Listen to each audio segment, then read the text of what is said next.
Hare Nama, Hare Nama eva kevalam, Kalo nasteva, nasteva, nasteva gatiranyata.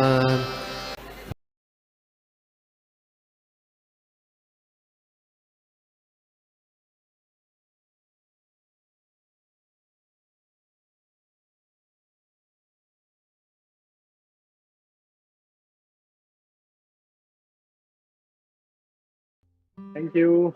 Okay,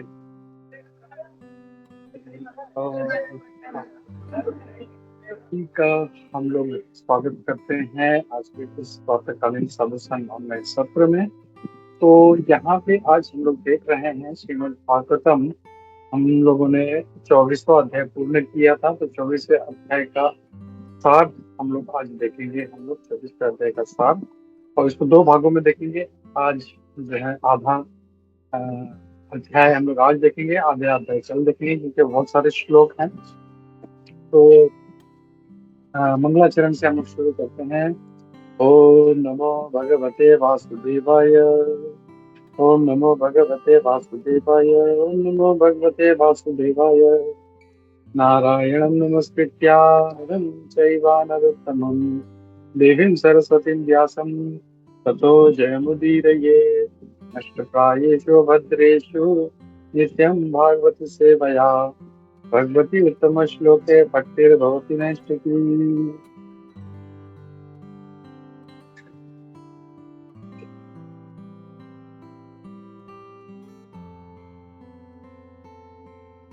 ठीक है, तो हम लोग शुरुआत करते हैं। तो मैं अपना स्क्रीन शेयर करता हूँ, दिख जाए तो एक बार बता देना।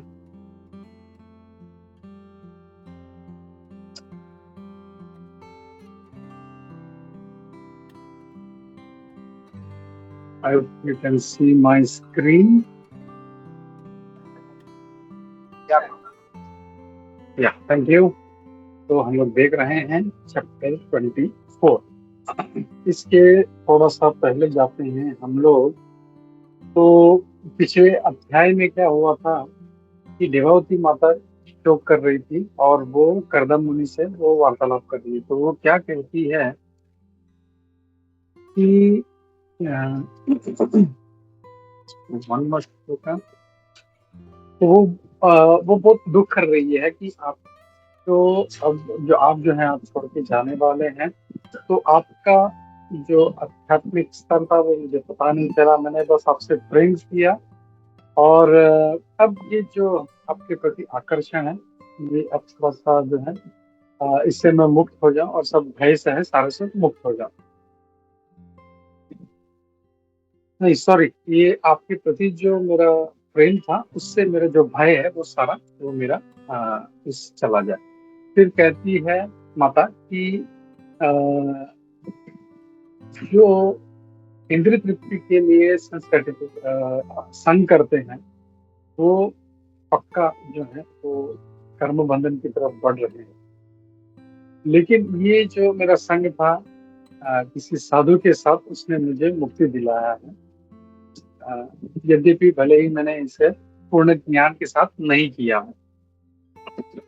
और फिर कहती है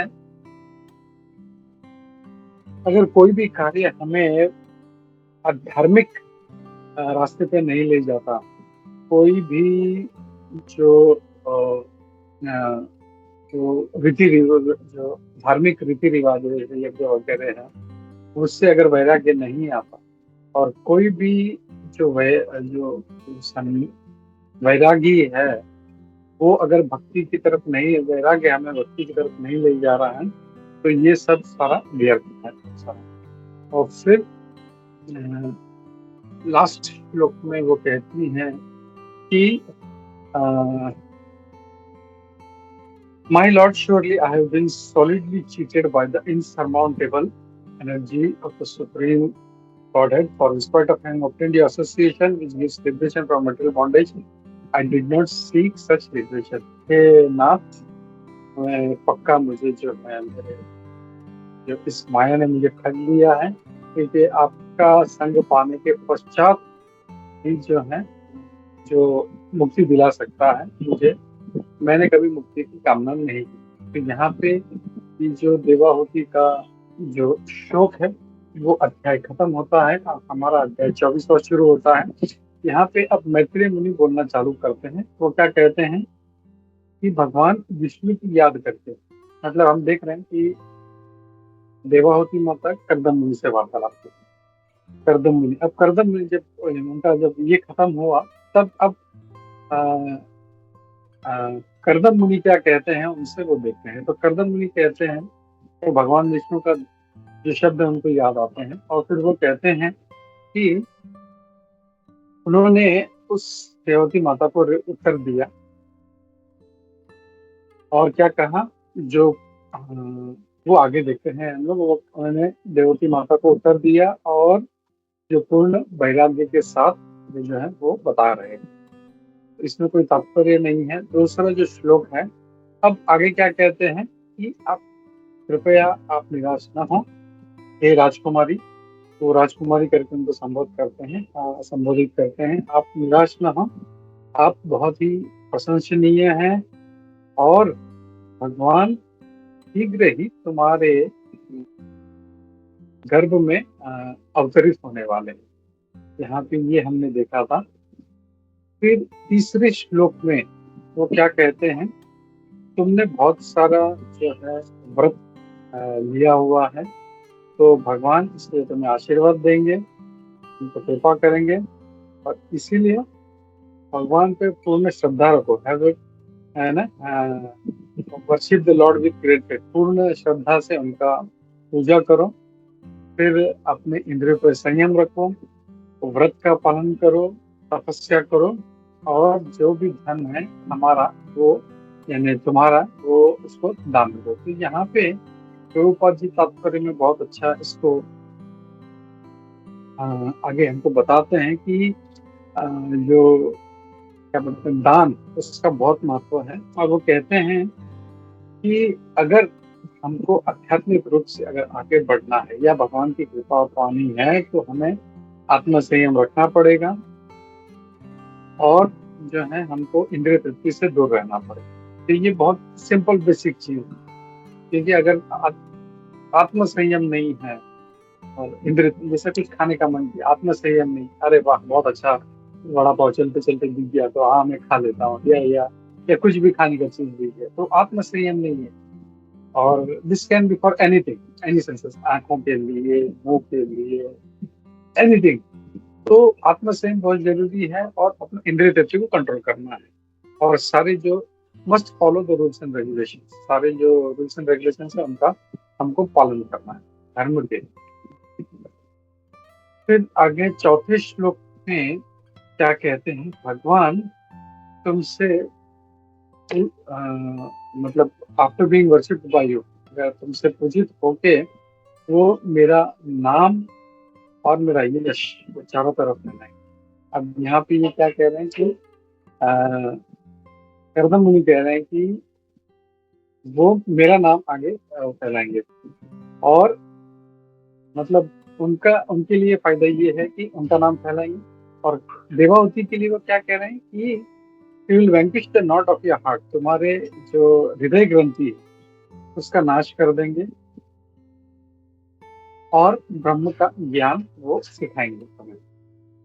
and teaching the knowledge of ब्रह्म, वो तुम्हें ब्रह्म का ज्ञान देंगे। अब यहाँ पे तात्पर्य में प्रभुपाद जी बहुत अच्छे से बताते हैं कि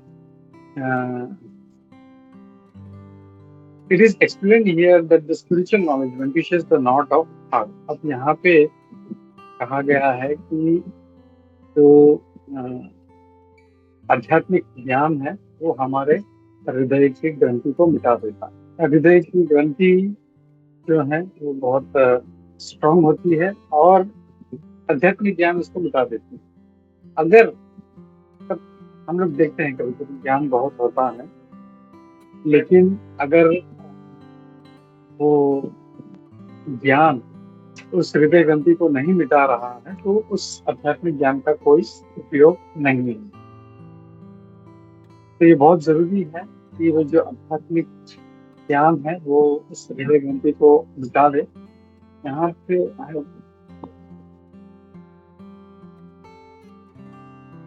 just a minute। हाँ, ओके ओके। तो यहाँ पे ये जो हृदय ग्रंथि की बात हो रही है इसमें, हृदय ग्रंथि में, तो just make it a bit interactive। So what is हृदय ग्रंथि? Can somebody tell me?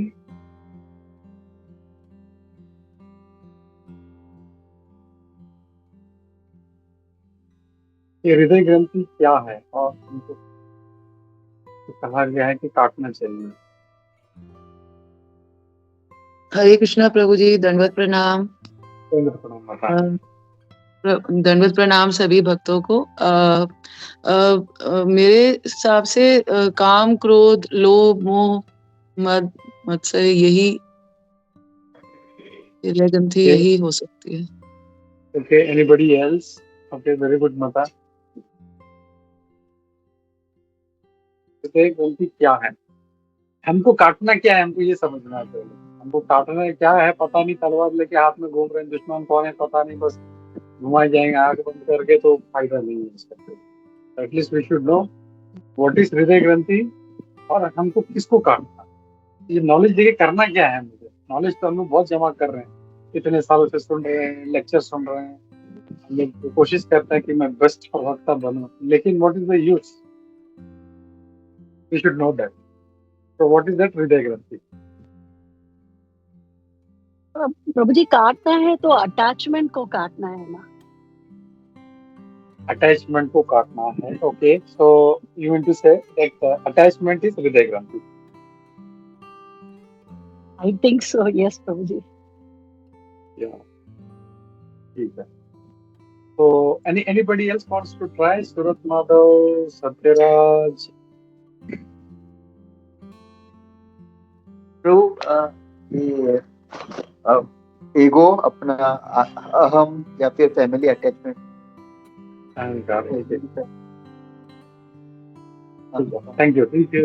Thank you everybody. Okay, ठीक है। अब हम लोग देखते हैं ये हृदय ग्रंथि चीज क्या है। हम लोगों ने इस पे चर्चा किया था, बट स्टिल जैसे हम लोग रिवाइज कर रहे हैं, तो there are some very important things which we have to concentrate. क्योंकि भक्ति जीवन में हम लोगों को अगर आगे बढ़ना है तो खाली तोते की तरह पट पट पट पट पढ़ते हुए नहीं जाना, हम लोगों को समझना है उसको बहुत अच्छे से। और उसको, जैसे मैं कह रहा था, अगर ये हृदय ग्रंथि के बारे में हमको पता नहीं है तो हमको काटना क्या है पता नहीं, और ज्ञान हम लोग जमा करते जाएंगे, बस नॉलेज लेते जाएंगे, but will be of knowledge. तो see this identification of oneself with matter, तो अपने आप को मिस आइडेंटिफाई करना, ओके, दैट इज हृदय ग्रंथि। And this exists for all conditions and become more and more heightened when there is too much of affection or sex life। तो ये जो बॉडीली डेजिग्नेशन है, मैं इंडियन हूँ, मैं गोरा हूँ, मैं काला हूँ, मैं पुरुष हूँ, मैं स्त्री हूँ, या मैं फलाने जगह से हूँ, मैं ब्राह्मण हूँ, मैं क्षत्रिय हूँ, तो ये सब जो बॉडी डेजिग्नेशंस हैं, that is that miss identification is हृदय ग्रंथि, और इसको काटना है। क्यों? क्योंकि अगर हम लोग बॉडीली डेजिग्नेशन में रहेंगे कि मैं, तो भगवत गीता शुरू ही वहीं से होता है किसी कि हम आत्मा हैं, हम शरीर नहीं। तो भगवान शुरू ही वहीं से करते हैं। क्योंकि जब देखें तो अर्जुन भी जो था, अर्जुन भी वो आसक्त था, वो युद्ध नहीं करना चाहता क्योंकि वो आसक्त था। एंड उसका आसक्ति का कारण था उसका कि वो अपने आप को वो देह समझ रहा था। एंड मेरे परिवार वाले, मेरे दादाजी, मेरे गुरु, मेरे भाई, मेरे बंधु, ये सब मतलब मेरे मेरे मेरे में। सो दैट हृदय ग्रंथि जो है, जब हम आइडेंटिफाई करते हैं कि मैं ये शरीर हूँ, ये जो अभी शरीर में, तो ये जो है हमको दुविधा में डाल देता है और हम लोग को आध्यात्मिक मार्ग में आगे बढ़ने नहीं देता। तो first of all, first thing is we have to get of this material identity, and this that even we हम लोग जैसे जैसे भक्ति में आगे बढ़ते जाएंगे तो भक्ति में भी जो है we will think, but there are conditions where even we think हम लोग इससे मुक्त हैं, लेकिन ऐसा नहीं है. Some other kind of misidentification और just to be little strong, जैसे कुछ लोग सोचते हैं कि यार मतलब मैं इन फलाना महाराज का शिष्य हूँ. That is the thing to be proud, हमको गर्व होना चाहिए. लेकिन मैं जो है मैं इनका शिष्य हूँ या ये जो है that ego that can be still हृदय ग्रंथि. तो ये चीज हम लोग मतलब आउट ऑफ अहंकार है या आउट ऑफ स्पिरिचुअल सरेंडर, ये हम लोग को समझना है. जैसे it is out of surrender, तो that kind of thing is really मतलब प्रेज करना चाहिए, उसको सराहनीय है. लेकिन आउट ऑफ ईगो है. और ऐसे लोग जो हैं आमतौर पे क्या करते हैं, दूसरे जो महाराजों के शिष्य हैं उनको इग्नोर करते हैं. So such kind of devotees are sure in a wrong conception. So again this can become a हृदय ग्रंथि. और फिर यहाँ पे कहा गया है this here it is explained. तो हम लोग अगर देखें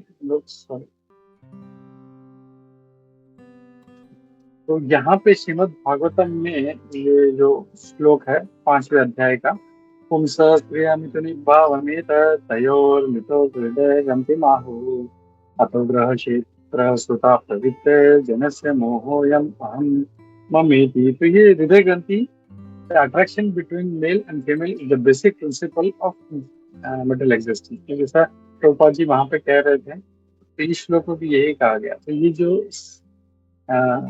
सेक्स लाइफ है या attraction for opposite, not only for man for woman, it can be either way.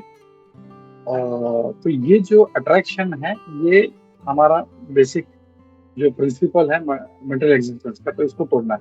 And on the basis of this misconception which ties together the hearts of the male and female, तो ये जो करता है हमारे हृदय ग्रंथि को और इसको प्रबल बनाते जाता है और बांधते जाता है. अगर कोई किसी स्त्री से या कोई किसी पुरुष से आसक्त है तो वो और उसको क्यों वो आसक्त क्यों है, क्योंकि वो सोचता है मैं पुरुष हूँ या मैं स्त्री हूँ. And because of that he is very proud of his body, his colour and his strength. मेरा कितना अच्छा मतलब जो है मेरा फिजिक है. So that becomes more and more और टाइटन होते जाता है उसमें. One becomes attracted to the body, और इसके वजह से वो उस शरीर से आसक्त होने का उसके जो परिवार है, उसके रिलेटिव्स हैं, उसका घर है, कि मेरा घर, अहम और ममति, ये दो चीज हमारा बढ़ते जाता है, मैं और मेरा. तो ये जो है हमारा हृदय ग्रंथि को और स्ट्रॉन्ग करते जाता है. अब जो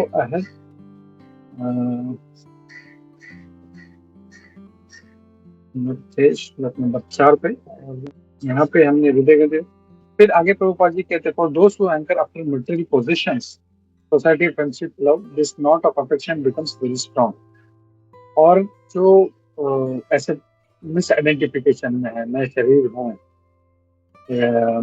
तो उसमें क्या होता है, उनका मेरा घर, मेरा परिवार, मेरे बच्चे, तो ये और आसक्ति जो है हमको बढ़ाते जाता है. मेरी सोसाइटी, कोई किसी सोसाइटी से बिलोंग करता है तो ये मेरा समाज है, ये मेरे लोग हैं, और बाकी लोगों से फिर उसको आसक्ति नहीं रहती. जैसे मैं कर रहा था स्पिरिचुअली, अरे ये मेरे गुरु भाई है, मेरे गुरु, बाकी दूसरों को देख के उनको वैल्यू भी नहीं देते, उनको भक्त भी नहीं समझते. तो that is a very wrong. हम लोग को वैष्णवों को सभी को आदर देना है, and we have to respect each and every Vaishnava. जैसे कहते हैं ना कि एक बार भी जिसने भगवान का नाम ले लिया उसे वैष्णव समझना चाहिए और हम लोग को उसे आदर देना चाहिए. लेकिन हम लोग क्या करते हैं, वो बॉडीली कंसेप्शन है, मेरे गुरु भाई, मेरे गुरु भाई, मेरे गुरु भाई, तो उसमें वो जो है वो फंस जाता है. और वो स्पिरिचुअली उसको लगता है मैं स्पिरिचुअल मार्ग पे हूँ, लेकिन still in that bodily conception of life. The instruction by which spiritual knowledge is enhanced, okay, It is only Brahma Bhavana, the instruction by which the spiritual knowledge is enhanced, that the knot in the heart is cut to pieces. तो जब वो instruction लेता है तो उसका जो हृदय ग्रंथि है वो उसका कटना शुरू होता है।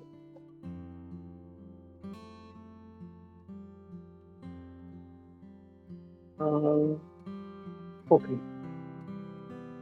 तो हम लोगों को क्या करना है, ज्ञान प्राप्त करना है और ज्ञान से हम लोगों को ये जो हृदय ग्रंथि है इसको काटना है। एंड व्हाट इज दैट, कि मैं ये शरीर नहीं हूँ। और इसके लिए देखते हैं भगवत गीता में भी भगवान शुरू यहीं से करते हैं। हम लोग पूरा भगवत गीता पढ़ लेते हैं, ज्ञान बहुत होता है हम लोग को, लेकिन तो जो आसक्ति है वो मैं आत्मा हूँ, ये कंसेप्ट फिजिकली या प्रैक्टिकली अप्लाई करने में उसको जीवन में बहुत जो है बहुत कई जन्म लग जाते हैं उसको। So that is a very difficult part and we should be serious about it. मैं कैसे, मैं आत्मा हूँ, मैं शरीर नहीं हूँ। तो ये जो कंसेप्ट है उसको धीरे धीरे उसको समझने का प्रयास करना चाहिए। न सिर्फ बस हाँ ऐसे पढ़ लिया उससे, एक्चुअल उसको प्रैक्टिकल एप्लीकेशन उसको लाना चाहिए। फिर श्लोक नंबर 5 में मैत्रेय मुनि अब कहते हैं, वो क्या कहते हैं, Devahuti was fully faithful and respectful towards the direction of her husband. वो उसको बहुत जो था, बहुत श्रद्धा था, बहुत आदर था जो भी उनके पति ने कहा। जो एक प्रजापति, कर्दम मुनि भी एक प्रजापति थे। O great sage, she thus began to worship the master of the universe who is situated in everyone's heart। और फिर वो भगवान का आराधना करने लगे। तो इस श्लोक में तात्पर्य में अगर देखें हम लोग, तो तात्पर्य में श्री प्रभुपाद जी ने बहुत अच्छे से बताया कि जो अगर आध्यात्मिक रूप से आगे बढ़ना है, हम लोग को आत्म साक्षात्कार करना है, तो हम लोगों को गुरु से रिलेटेड है इंस्ट्रक्शंस मिलना पड़ेगा। जब इंस्ट्रक्शंस मिलता है गुरु से और फिर उसको पूर्ण श्रद्धा, जैसे देवाहुति ने किया, पूर्ण श्रद्धा और पूर्ण आदर के साथ वो उसका पालन करना है। That has to be done. ऐसा नहीं कि पूछे हम लोग गुरु महाराज हम क्या करें, फिर कुछ इंस्ट्रक्शन मिल गया फिर सोचते नहीं यार ये तो मेरे से नहीं होगा। सो ये फिर गुरु अवज्ञा हो जाएगा, वो ये उल्टा अपराध हो जाएगा और हम लोग भक्ति में आगे बढ़ने के बजाय हम लोग नीचे गिरेंगे। सो जो भी हमको गुरु से इंस्ट्रक्शंस मिलता है, we have to follow with full faith and full respect. फिर यहाँ पे देखते हैं प्रभुपाद जी कहते हैं कि कर्दम मुनि जो थे देवाहुति के हस्बैंड भी थे और गुरु भी थे। और सेम और एक उदाहरण देते हैं भगवान शिव और पार्वती का। तो भगवान शिव भी जो है वो पार्वती के गुरु हैं। और हम लोग कई बार देखते हैं कई जगह पे कहानी होता है, भगवान शिव ने पार्वती को ये कहा, जो ने पार्वती को ये कहा। So he is giving lot of instructions. तो हस्बैंड वैसे भी अगर वो कुछ नहीं है तो उसको मतलब शास्त्र में कहा जाता है हस्बैंड इज लाइक ए गुरु। तो यहाँ पे तो वो मतलब गुरु जो है, हस्बैंड जो है वो अपना गुरु होने का कर्तव्य भी निभा रहे हैं। भगवान शिव जो है उनको कई इंस्ट्रक्शन देते रहते हैं। फिर आगे हम लोग देखते हैं कि here it is clearly said सम्यक श्रद्धया that with the great faith one should receive knowledge from the spiritual master। तो जो भी हम लोग को इंस्ट्रक्शंस मिल रहा है वो पूर्ण श्रद्धा से हमको लेना चाहिए। और ऐसा नहीं उसमें डाउट हो हम लोगों को क्या करना है नहीं करना है, या जो है ये बात सही है या नहीं है। So ऐसा नहीं, this is with full faith we have to follow the instructions। अब यहाँ पे श्रील विश्वनाथ चक्रवर्ती ठाकुर जी महाराज जी का कमेंट्री के बारे में प्रभुपाद जी कहते हैं। तो ये जो भगवत गीता में कमेंट्री दिया श्री विश्वनाथ चक्रवर्ती ठाकुर जी ने, वो इस बात पे बहुत जोर देते हैं कि गुरु का जो इंस्ट्रक्शंस हैं बहुत जोर दिया उन्होंने। और one should accept the instructions of spiritual master as one's life and soul. अपने प्राण के रूप में जो है लेना चाहिए। और हम देखते हैं कई बार हमने इस पे चर्चा भी की, जो श्रील प्रभुपाद जी के शिष्य थे कई सारे जो हमारे अभी महाराज हैं या जो पहले थे जो देह में नहीं है, जो गोलोक धाम चले गए, कितना उन्होंने मतलब प्रभुपाद जी के लिए अपना जीवन समर्पित कर दिया। प्रभुपाद जी ने कहा तुम रशिया चले जाओ, वहां प्रचार करो। तो ये नहीं डाउट मैं कैसे करूंगा, गुरु महाराज वहाँ पे ये वो है। एक इंस्ट्रक्शंस एक सॉरी एक इंसिडेंट मुझे याद आ रहा है जहाँ पे प्रभुपाद जी से आई थिंक 2 शिष्य थे, मुझे पता नहीं, उनका नाम नहीं पता, नेवर हेard ऑफ दैट, लेकिन 2 शिष्य थे वो, उन्होंने प्रभुपाद जी ने उनको कहा कि तुम यहाँ पे रशिया, कौन सा कोई एक पर्टिकुलर एरिया था जहाँ पे बहुत हद से ज्यादा ठंड होती थी लाइक, तो बोले कि हम वहाँ पे कैसे सरवाइव करेंगे, जस्ट गो एंड प्रीच। बोला वहाँ प्रभुपाद हमें वहाँ पे कुछ वेजिटेबल भी नहीं मिलेगा, हमें कुछ खाने के लिए सब्जी भी नहीं, ओके नो प्रॉब्लम, तो वहाँ पे मीट खाना, you eat meat and you preach. So see हम यहाँ पे देख रहे हैं कि एक्चुअली जो है मांसाहार एक जो है एक पाप का जो है रास्ता है। तो प्रभुपाद जी इस मतलब प्रचार करने के लिए इतने आतुर हैं कि भले तुमको पाप करना पड़े करो, लेकिन प्रचार करो। तो वी शुड अंडरस्टैंड कि प्रचार का क्या महत्व है हम लोगों को। और प्रचार इसलिए करना है, हमको फेमस नहीं बनना है यूट्यूब में, या हमारे इतने सारे फॉलोवर्स हैं, इतने सारे 1 मिलियन व्यूज है, उसके लिए नहीं, या जब किसी को बता रहे हैं अरे वो प्रभु क्या बात करते हैं, और उसके लिए नहीं। प्रचार इसके लिए करना है कि उस जीव को हम प्रभुपाद जी के चरणों में ला सके, उस जीव को हम भगवान कृष्ण के शरण में ला सके, उसको किसी तरह से उसको भगवान से उसको जोड़ दें। वही एक उद्देश्य होना चाहिए। सिंपल प्रचार का एक ही उद्देश्य है, how to connect living entities to the lotus feet of Lord Shri Krishna, कैसे उसको भक्ति में ला सके। तो ये हम लोग का उद्देश्य होना चाहिए। तो that is very very important, वो हम लोग को ध्यान रखना चाहिए। और फिर प्रभुपाद जी आगे कहते हैं whether one is liberated or not liberated, one should execute the instructions of spiritual master with great faith। तो हमारा स्थिति जो भी हो, ऐसा नहीं सोचते अरे वो तो इतने सीनियर महाराज लोग थे, इतना साल भक्ति किया है, मैं तो तुच्छ व्यक्ति हूँ, ऐसा नहीं है। चाहे जो भी है, one should execute the instructions of spiritual master with great faith। मैं तो योग्य नहीं हूँ, मैं नहीं कर सकता, नहीं ऐसा नहीं। इंस्ट्रक्शंस मिला है, then we have to follow the instructions and execute with full faith। यहाँ पे सबसे इम्पोर्टेंट हम लोग देखेंगे, इसमें यही कहा गया, रिस्पेक्ट और फेथ, श्रद्धा और आदर के साथ वो इंस्ट्रक्शन फॉलो होना चाहिए। ये इस हफ्ते में कहना था। फिर हम देखें उस श्लोक नंबर 6 में जब जाते हैं तो हम लोग फिर कई सालों के पश्चात भगवान मधुसूदन, जिसने मधु का वध किया था, उन्होंने कर्दम मुनि के वीर्य में प्रवेश किया और देववती माता से वो अवतरित हुए, जैसे किसी लकड़ी से अग्नि अवतरित होती है, निकलती है। यहाँ पे ये जो श्लोक है, ये भी थोड़ा सा हम लोग को अच्छी तरह से समझना चाहिए। हम लोग चर्चा किया था इस पे, लेकिन यहाँ पे अब थोड़ा सा मैं ये कर रहा हूँ कि थोड़ा डीप जाऊँ कि यहाँ पे कहा गया है कि भगवान कर्दम मुनि के वीर्य में प्रवेश कर गए। तो कोई जनरली कोई व्यक्ति होगा तो semen is a very horrible thing. तो अरे भगवान कैसे उसमें एंटर कर गए, हाउ, यहाँ पे अगर हम लोग देखें प्रभुपाद जी बहुत अच्छे से इसको समझाते हैं।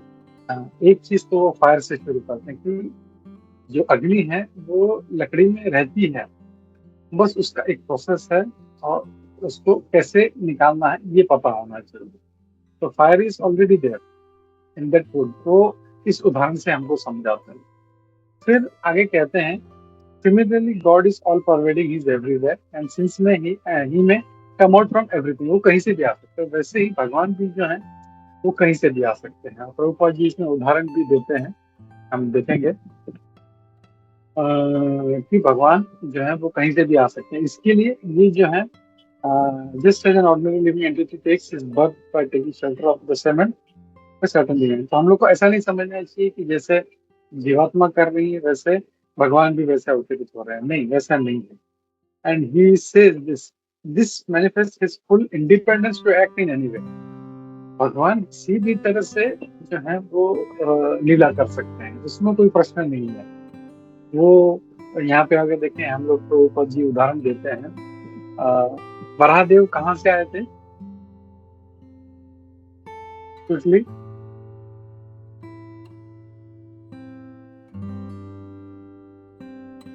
ब्रह्मा जी's nostrils, प्रभु जी। वराह के नाक जो है, हम लोग हाथ भी नहीं लगा था कि कहीं किसी ने गलती से हाथ डाल दिया तो फिर आचमन करना पड़ता है, हाथ धोना पड़ता है। It's such A नेस्टी place. लेकिन वराहदेव नाक में से निकलेगा, इसका मतलब ये नहीं कि भगवान जो है वो दूषित हो गए। भगवान इस ट्रांसेंडेंटल, वो कहीं से भी आ सकते हैं। तो दूसरा उदाहरण हम देखें कि एक जो सुअर होता है, शुकर होता है, भगवान उसमें भी रहते हैं परमात्मा के रूप में। देयर इज कोई मल है, और मल में जो एक वर्म होता है, कीड़ा होता है, ओके, भगवान उसमें भी है। तो सिचुएशन कोई भी हो, परिस्थिति कोई भी हो, भगवान अगर वहां पे है तो उससे भगवान को कोई प्रभाव नहीं पड़ता। तो ये हम लोग को समझना है इस लोग से कि भगवान वो कहीं से भी आ सकते हैं फॉर हिम। सो कोई ये नहीं सोचना, कभी हो सकता है कोई नास्तिक कोई आके बोले देखो तुम्हारा भगवान तो वीर्य से आता है, हमारे ये तो ऐसे है, हमारे भगवान तो ऐसे है, हमारे वो तो वैसे हैं, वैसे नहीं। तो ये जब हमको पूर्ण श्रद्धा होगा कि हम उसको बता भी पाएंगे, Lord is transcendental, so he can come from anything. जैसे प्रहलाद महाराज का ये उदाहरण देते हैं, इसमें प्रहलाद महाराज के लिए भगवान कहाँ से आए? एक पिलर में से आए। पिलर, इसका मतलब ये नहीं कि पिलर उस जो है भगवान की माँ हो गई।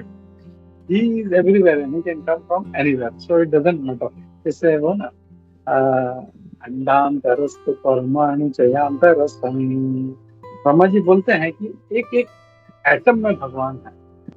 भगवान विष्णु एक एक एटम में है, तो वो कहीं से भी आ सकते हैं। तो क्या वीर्य में एटम नहीं है? सो he is already there, he can come out from anywhere, कहीं से भी निकल सकते हैं। So for him there is no अरे नहीं भगवान तुम यहाँ से नहीं आ सकते।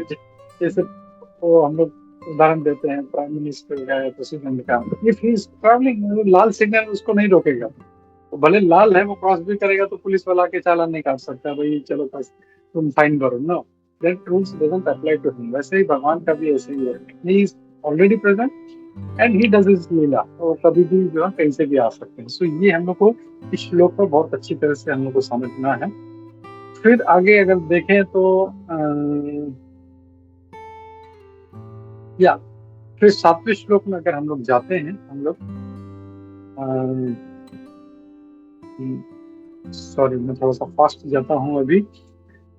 Eight the time of the descent on the earth demigods in the form of rain clouds sounded musical। यहाँ पे जो देवी देवता हैं, वो जब भगवान अवतरित हुए तब वो जो है सब वाद्य जो है आसमान में वो बजाने लगे।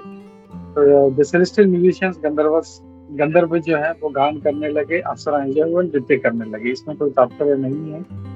फिर भगवान के अवतरण के समय ये देवता जो आकाश में विचरण करते रहते हैं, वो आकाश से पुष्प वृष्टि करने लगे। All the directions, all the waters and everyone's mind become very satisfied. तो सभी दिशा में सभी जो है बहुत ही सबका मन में प्रसन्न हो गया। और that is a very common thing. जब भी भगवान अवतरित होते हैं तो बहुत ही सारा वातावरण जो इतना प्रफुल्लित हो जाता है, एवरीवन बिकम्स सो ब्लिसफुल। फिर श्लोक नंबर 9 में क्या कहा गया? Brahma the first born living being went along with Marici and other sages to the place of Kardam's heritage, which was surrounded by river Saraswati।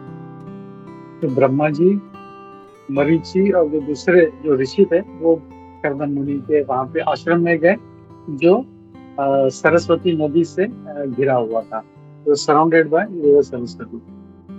तो इसमें भी कुछ नहीं है। 10वें श्लोक में अगर जाते हैं तो killer of enemy, the unborn Lord Brahma, who is almost independent in acquiring knowledge, could understand the portion of the supreme personality of God। और यहाँ पे मैत्री मुनि कह रहे हैं कि ये है Vidur ji, Brahma ji who is almost independent in acquiring knowledge. उनको ज्ञान के लिए किसी के ऊपर निर्भर होने की जरूरत नहीं।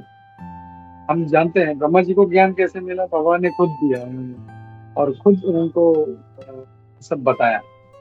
तो ये वो समझ गए कि ये जो है ये भगवान के अंश हैं, ये is a portion of the supreme personality of God. और फिर जस्ट टू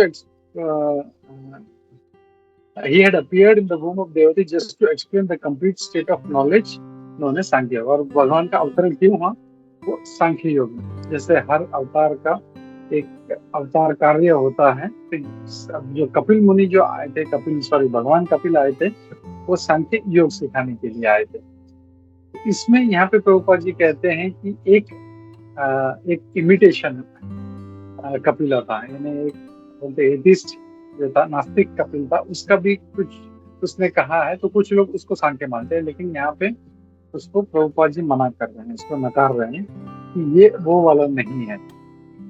ये जो भगवान कपिल है वो जो उन्होंने दिया वो असली सांख्य योग है। ये हम लोग को इस श्लोक में हमको देखने मिलता है। There is a quality of goodness is called shuddha sattva. शुद्ध सत्व क्या है वो प्रभुपाद जी ने हम लोगों को इस श्लोक में हमको बताया आगे। फिर यहाँ पे अगला जो श्लोक है 11, इसमें after worshipping the supreme lord with gladdened senses and a pure heart for his intended activities as an incarnation, Brahma spoke as follows to Kardam and Devavati।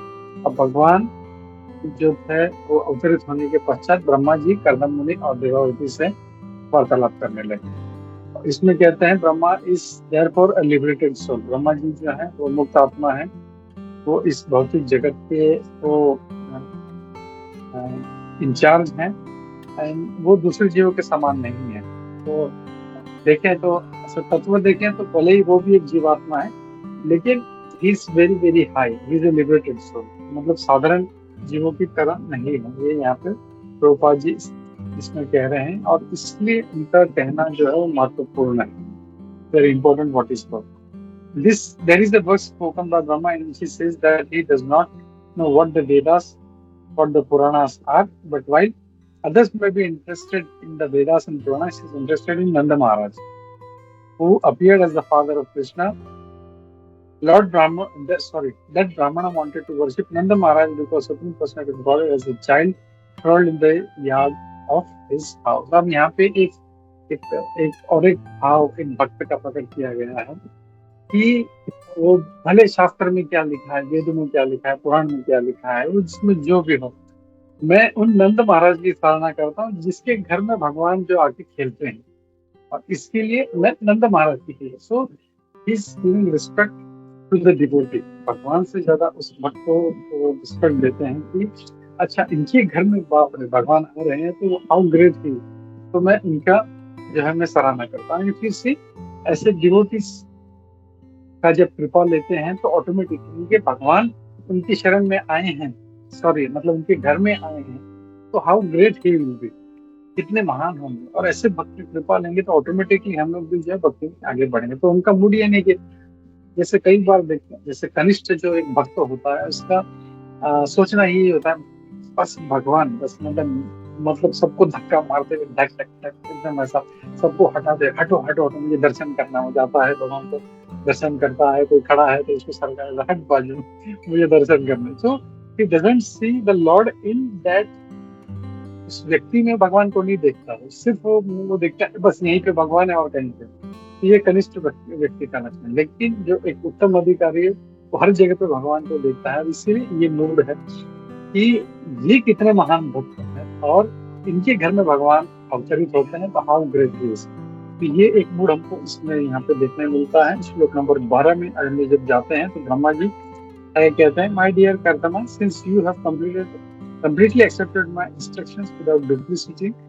हे कर्दम, तुमने पूर्ण रूप से मेरे सारे निर्देशों का पालन किया बिना किसी द्वंद्व के, बिना किसी डुप्लिसिटी यानी बिना किसी खोट के, पूरा आदर दिखाया है तुमने मेरे, इसके लिए तुमने मेरी अच्छे से पूजा की। तो वी कैन ऑल्सो सी अगर किसी को वर्शिप करना है तो even following their instructions is like worshiping them. Whatever instructions you took from me, you have carried out and thereby you have honored me. तो जो भी तुमको आदेश मिला वो तुमने पूर्ण रूप से उसका पालन किया है।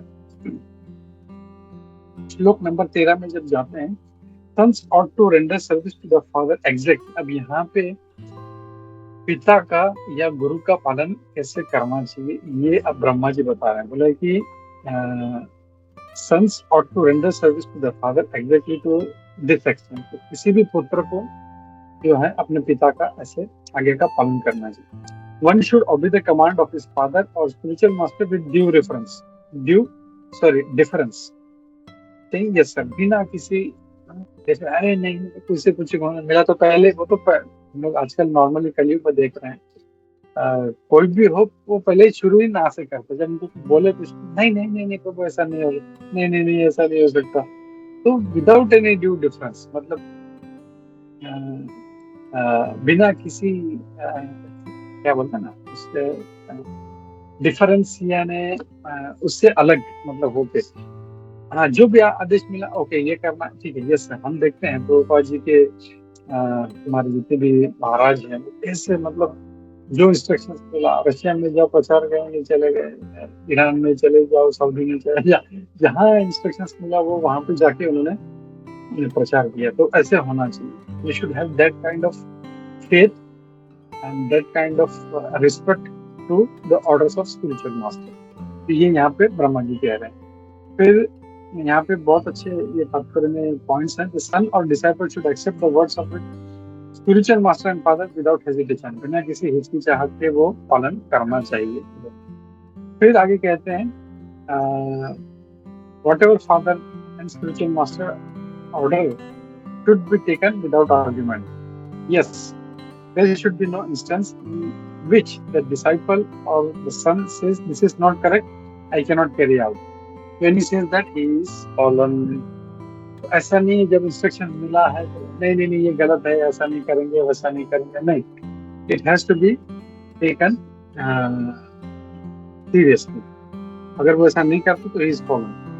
फिर आगे the first birth is made possible by the actual father and second birth is made possible by the spiritual master। ये हम लोग को ये तथ्य इसमें से देखने मिलता है। पिता जन्म देता है लेकिन असली जो जन्म है जो उसको ब्रिज जो बनाते हैं वो गुरु होते हैं। इसके लिए जो है he is more important। The order of the father or the order of spiritual master must be carried out without hesitation with an immediate yes। तो बिना किसी हिचकिचाहट के पालन करना चाहिए। फिर प्रभुपाद जी कहते हैं जैसे कोई अपने प्राण अपने देह से अलग नहीं कर सकता, वैसे ही गुरु महाराज का जो इंस्ट्रक्शंस है वो भी वैसे ही होना चाहिए। फिर उपनिषद, द इंपोर्ट ऑफ वेदास वैदिक इंस्ट्रक्शन इज रिवील्ड ऑटोमेटिकली। अगर ऐसा करता है तो जो उपनिषद के या वैदिक जो भी इंस्ट्रक्शंस है वो भी इसको ऑटोमेटिकली इसको प्राप्त होते हैं। And what is that?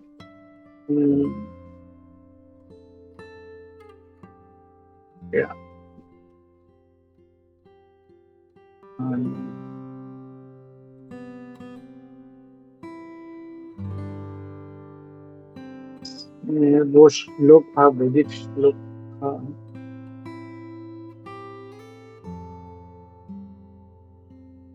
हाँ, then you will understand everything। यस्य देवे परावर्ती यथा देवे तथागत। ऐसा पूर्ण जो श्रद्धा भगवान पे और अपने गुरु पे है तो वैदिक जो भी ज्ञान है उसको ऑटोमेटिक, उसको कुछ मेहनत नहीं करना पड़ेगा, शास्त्र भक्ति शास्त्री भक्ति और वो सब करने का जरूरत नहीं। जो बस अपने गुरु पे भगवान पे श्रद्धा हो और फेथ हो और वैसा वो आचरण करे, वैसा वो पालन करे तो भगवान उसको रिवील करेंगे।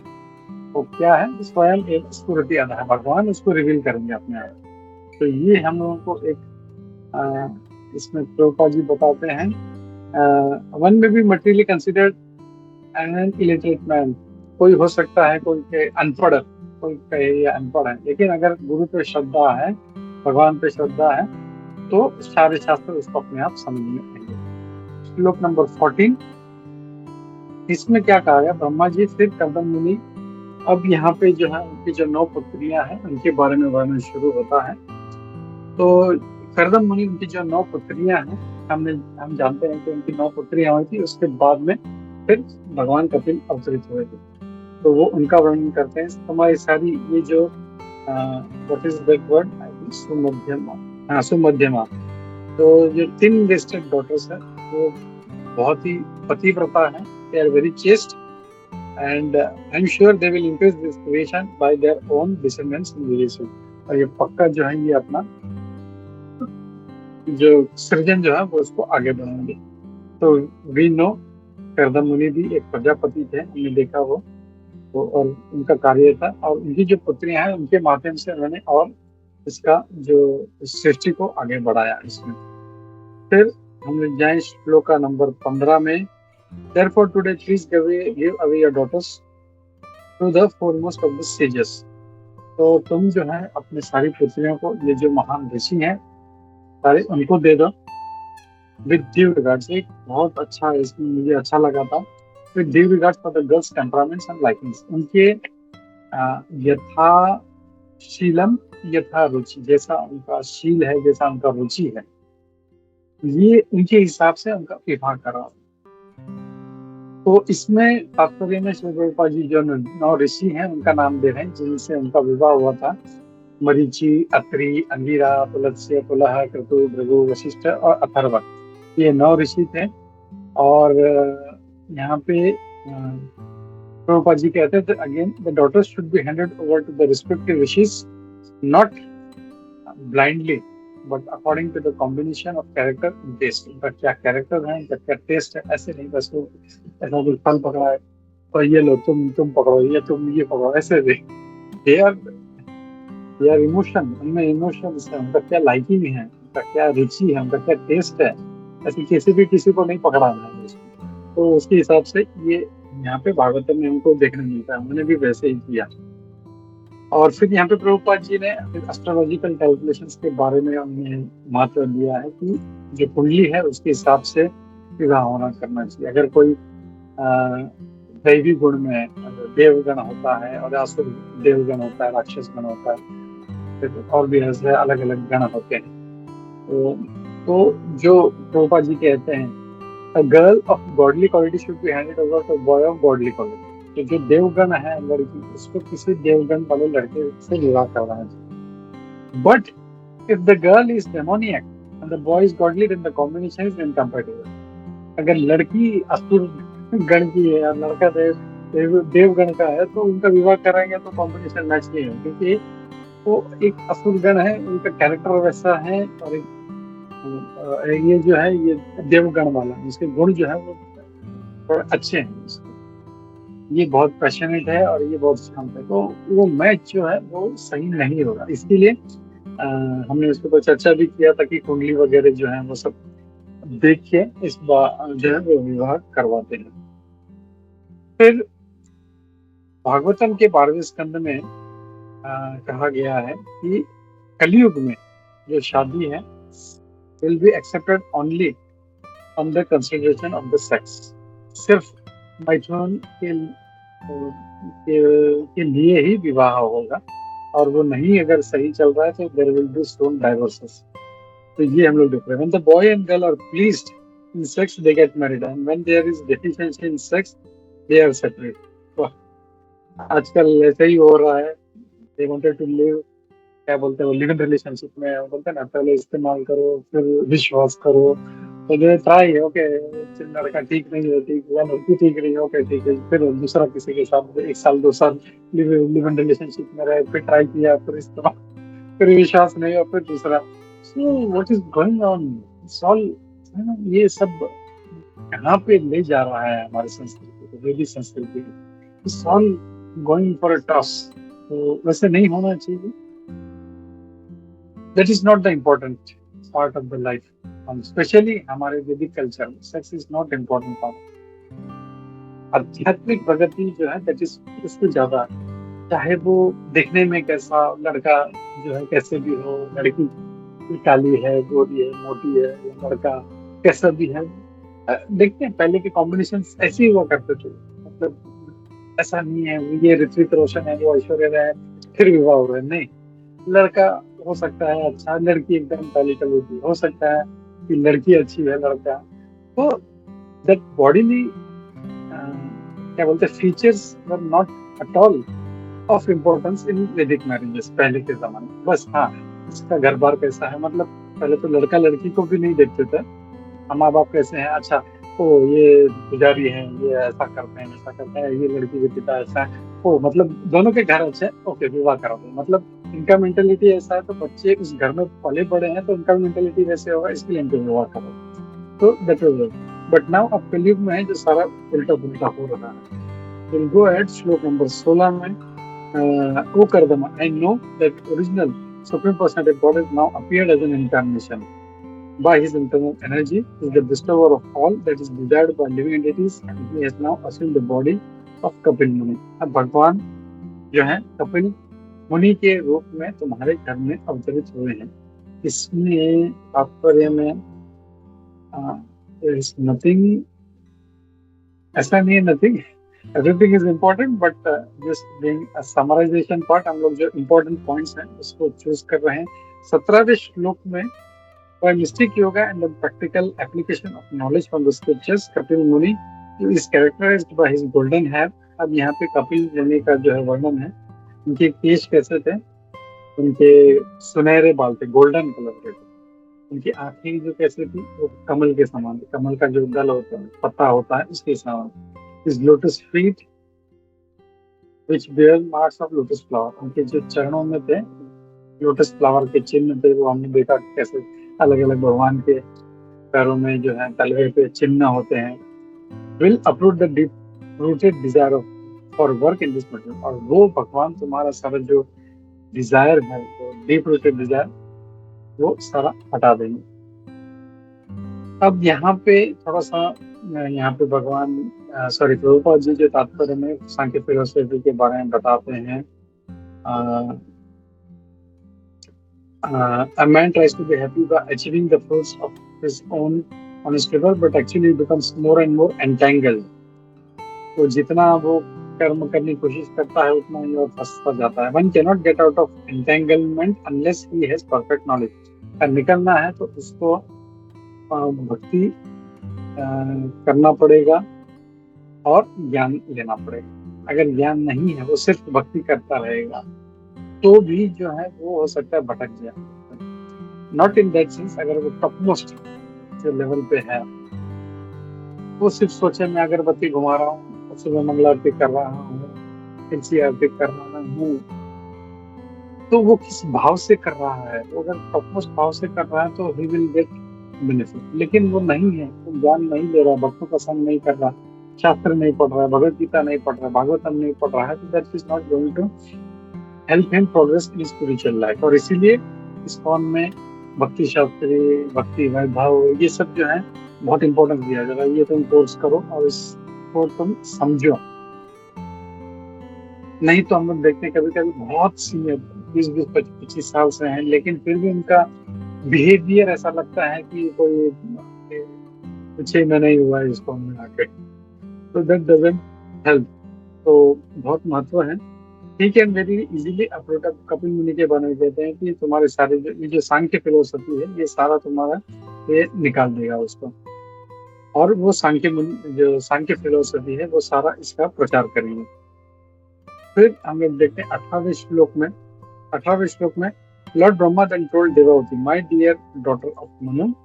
ब्रह्मा जी देवावती से वार्तालाप कर रहे हैं। वो बोलते हैं, हे मनु की पुत्री, वही भगवान जिन्होंने कैटक को मारा था, वो अब तुम्हारे घर में है। वो सारे जो तुम्हारे जो इग्नोरेंस और डाउट है, उसकी जो गांठ है, उसको वो काट देंगे।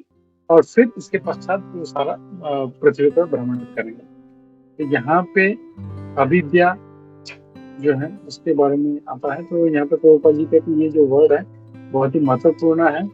अविद्या मीन्स फॉरगेटिंग वन्स आइडेंटिटी, अपने आप को भूल जाना, यानी इन द सेंस कि मैं ये शरीर हूँ, मैं आत्मा हूँ, ये भूल जाना। जैसे हम लोग नॉर्मली भी देखते हैं, हम लोग कोई व्यक्ति होता है जो कौन है पता नहीं, पागल होता है, वो कौन है उसको पता नहीं, तो क्या पागल है, इसको मतलब कौन है ये, इसका नाम नहीं पता और कहाँ पे रहता है नहीं पता, तो पागल समझते हैं। वैसे ही आध्यात्मिक रूप से अगर कोई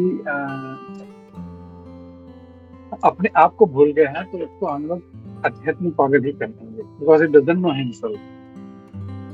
फिर श्लोक नंबर 19 में जब जाते हैं, The Son will be the head of all perfected souls.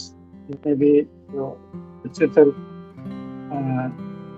जीवात्माएं हैं उनके हेड होंगे। He will be approved by the आचार्य, सारे आचार्यों द्वारा प्रमाणित होंगे और वो इस सांख्य योग का जो है ज्ञान देंगे। And among the people he will be celebrated by the name Kapil, और कपिल मुनि के नाम से जाने जाएंगे। तो इसमें बहुत एक अच्छा पॉइंट यहाँ पे प्रभुपाद जी कहते हैं कि जैसे मैंने पहले कहा था, आगे के पहले के तात्पर्य से प्रभुपाद जी कहते हैं वो जो दूसरा एक नास्तिक कपिल आया था उसकी चर्चा नहीं हो रही, और यहाँ पे अब प्रभुपाद जी बहुत ही अच्छे से कर रहे हैं, कह रहे हैं कि the other Kapila who is not the son of Devati is an imitation. Can anybody think, ऐसा क्यों कह रहे हैं प्रभुपाद जी कि वो जो नास्तिक कपिल है वो डुप्लीकेट है और ये जो कपिल भगवान है ये असली भगवान?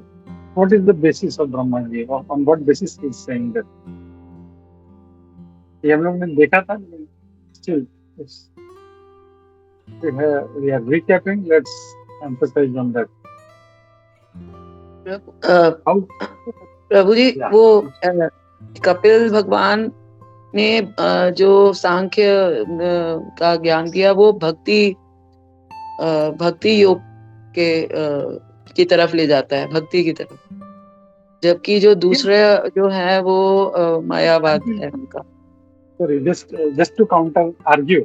नहीं, मैं कहूँ ये जो दूसरे आए थे ये भगवान है, वो नहीं है, क्योंकि इन्होंने भी तो सांख्य योग दिया है। So on what basis you will say? On what basis you will decide? और 100% हम लोग शास्त्र वाले लोग हैं, तो how will we say कि नहीं ये जो है ये नकली है और ये वाले सही है?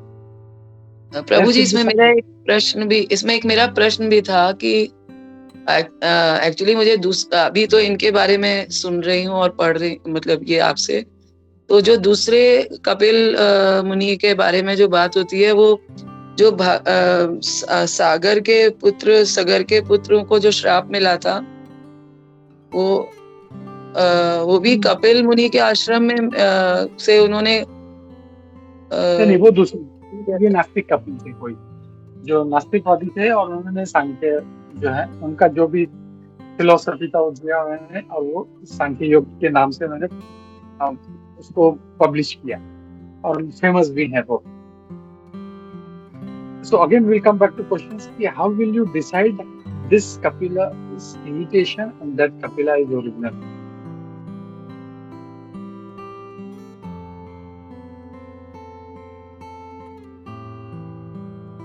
Yeah, Vaji Mataji, Hare Krishna. Hare Krishna, Prabhuji. I will just try. Just looking at what you have highlighted. ये तो सब everybody accepts Brahma. एक वो सांख्य कपिल है या हमारा रियल भगवान who is come as Kapila. And यहाँ that word जो आपने highlight किया, this is a statement of Brahma. So जो ब्रह्मा कह रहे हैं, that is we have to take that as authority. And उसके हिसाब से we can say that this Kapila that is discussed here, who is discussed here, is the Bhagwan and the other is Faith. Hare Krishna. Yeah, on the authority of Brahma ji. Brahma ji कह रहे हैं, that is one aspect. लेकिन कोई again ये कह सकता है ब्रह्मा जी तो इस कपिल के बारे में कह रहे हैं, अभी जो बाद में आए थे. So how will you differentiate? Okay, so time हो रहा है, so I will not just pull on. If you see यहाँ पे if you see the shloka, your son will be the head of all the prophets. तुम्हारा जो पुत्र है, that Kapil, तो ब्रह्मा जी कह रहे हैं कि देवाहुति के जो पुत्र हैं, that कपिला is original. ये सांख्य योग दे रहे हैं. तो ऑन दैट बेसिस अब ये जो दूसरे कपिल थे, ये तो देवाहुति के पुत्र नहीं थे. तो we can understand and we can tell them कि जो देवाहुति के पुत्र हैं कपिल मुनि, वो असली कपिल मुनि है और उनका जो Sankhya philosophy that is real philosophy and बाकी जो है ये. तो on this statement we can say कि जैसे इसमें कहा गया यो सन अयम सिद्ध गणाधीश शंकराचार्य संख्याचार्य तुम सम्मतः लोके कपिल इति आख्यम गंता ते कीर्ति वर्धना। तो ये इसमें हम लोग को देखने मिलता है। तो ये इसमें कहते हैं प्रभुपाद जी। और यहाँ पे अब आगे जो है thus after speaking to Kardam Muni and his wife Devati, Lord Brahma, the creator of the universe, who is also known as Hamsa, went back to the highest of the three planetary systems on his own swan carriage with the four Kumaras and तो अब ये बोलने के पश्चात जो थे क्या हुआ, ब्रह्मा जी जो हैं, जो इस सृष्टि के रचयिता हैं, जिनको हंस के नाम से भी जाना जाता है। हम जानते हैं एक तो वो हंस पे बैठते हैं और वो हंस, उनका जो यान है उसका वो हंस पे बैठते हैं, हंस वाहन है। और उनका ब्रह्मा जी को भी हंस कहा जाता है। वो क्यों कहा जाता है, तो यहाँ पे अब थोड़ा सा हम लोग तात्पर्य देखते हैं। हंस यान, the airplane by which Brahma ji travels all over the outer space resembles a swan. तो उनका जो वाहन है वो स्वान है या हंस है। And Brahma is also known as Hamsa because he can grasp the absence of everything. हंस जो होता है तो कैसा होता है, उसको दूध और पानी दे दो, he will suck only milk. So is that kind of personality, हंसा। तो वैसे ही ब्रह्मा जी भी जो है कुछ भी दे दो इज लाइक हंसा, वो उनको बराबर क्या निकालना है, he is expert in that and that's why he is also called as हंसा। यहाँ पे ये प्रभुपाद जी हमको बताते हैं। और दूसरा इम्पोर्टेंट बात वो बोलते हैं, his abode is called त्रिधाम परमम। त्रिधाम परम, जो तीन धाम है उसकी भी, उससे भी परे है, परम है। तो हम लोग जानते हैं थ्री प्लैनेटरी सिस्टम्स, नीचे का, बीच में का और ऊपर का। और ब्रह्मा जी का जो है वो उसके ऊपर, अबव दैट। तो हम लोग जो बोलते हैं three planetary systems further divided into 7, तो नीचे 7, बीच का और ऊपर के 6। तो जो ब्रह्मन लोग हैं वो उस जो है मतलब जो टॉपमोस्ट है इसमें, तो वो जो ऊपर के 5 हैं उसके ऊपर है। तो दैट त्रिधाम परम। तो ये इसमें प्रभुपाद जी बताते हैं। And but his abode is even above even Siddha Loka. अब सिद्ध लोक जो सिद्ध तपोमा हरिजन लोक है उसके भी ऊपर है। एंड दैट्स व्हाई उनका जो लोक है वो भी सबसे टॉप मोस्ट है। और वो अपने जो पुत्र थे नारद और कुमार, उनके साथ में वहां पे चले गए। यहाँ पे नैष्ठिक ब्रह्मचारी के बारे में बहुत सा वर्णन होता है, वो हमने देखा है, तो नॉट गेट इनटू दैट। यहाँ पे क्या होता है, तो Vidura after departure of Brahma, Kardama Muni having been ordered by Brahma handed over his 9 daughters as instructed to the 9 great sages who created the population of the world। तो अब क्या किया, जैसे उनको आदेश मिला वैसे उन्होंने क्या किया, अपने पुत्रियों को, 9 पुत्रियों को, 9 ऋषियों को सौंप दिया। तो यहाँ पे अब बस जो है किसका विवाह किससे हुआ ये आसना था। कर्दम मुनि हैंडेड ओवर हिज डॉटर कला टू मरीचि। कला नाम की पुत्री को मरीचि ऋषि को दिया। अनुसुया को अत्रि मुनि को दिया। श्रद्धा को अंगिरा ऋषि को दिया। हवीरभू को पुलस्त्य मुनि को दिया। गति को पुलह को दिया। चेष्ट क्रिया को क्रतु ऋषि को दिया। ख्याति को भृगु मुनि को दिया। अरुंधति को वशिष्ठ मुनि को दिया। यहाँ पे ये 8 ऋषि हैं और जो 9वें ऋषि हैं वो यहाँ पे आते हैं। जो शांति जो पुत्री थी वो उसको अथर्व मुनि को दिया। एंड बिकॉज ऑफ शांति, शांति की वजह से यहाँ पे इसका स्पेशल अलग से वर्णन है। Because of shanti sacrificial ceremonies were all well performed. तो इनकी वजह से सारे जो यज्ञ है बहुत अच्छे से हुए। Thus he got the foremost brahmanas married and maintained them along with their wives। और उन्होंने इस प्रकार जो है सारे ब्राह्मणों से, जो ऋषि थे उनसे विवाह कराया। और फिर यहाँ पे लास्ट आज का जो हमारा आखिरी जो है, Thus married the sages took leave of Kardama and departed full of joy each for his honor। और इस प्रकार विवाह करने का सारे जो ऋषि थे पूरी तरह से खुश थे, मतलब फुल ऑफ जॉय, वो अपने अपने आश्रम के लिए निकल पड़े। तो यहाँ पे हमारा आज का समराइजेशन खत्म होता है। और कल हम देखेंगे कि जैसे जब कर्दम मुनि समझ गए कि भगवान जो है वो अवतरित हुए हैं, कर्दम मुनि ने उनको अप्रोच किया, एकांत में उनको प्रणाम किया और फिर उनसे वार्तालाप किया। तो that we will see tomorrow. तो मैं यहाँ पे रुकता हूँ। Thank you. थोड़ा सा सॉरी फॉर द डिले, लेकिन बहुत अच्छा, इसमें बहुत पॉइंट्स थे, बहुत सारे, so I didn't want to miss that. तो मैं रुकता हूँ। ग्रंथराज श्रीमद् भागवतम की जय, श्रील प्रभुपाद की जय, सुंदर वंदे की जय, सर्वोपस्थित वंदे की जय। हरे कृष्णा। किसी का, आई एम श्योर किसी का कोई प्रश्न नहीं होगा, पर still if you have something we can take it, if not we will stop. Hare Krishna.